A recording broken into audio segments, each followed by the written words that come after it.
West Virginia is seeing its highest number of cases of whooping cough in 15 years.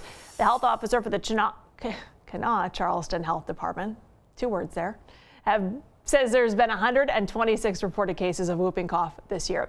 Whooping cough, or pertussis, is an upper respiratory infection, best known for the whooping sound made while coughing. The health officer says that this infection can greatly affect children, especially those under 6 months old. Whooping cough is very highly contagious, and especially in young children can be very detrimental to them, and many do end up requiring hospitalization, and nobody wants to see their kids in the hospital. The doctor encourages people to get vaccinated against whooping cough, and if you think you have it, go to your doctor for treatment.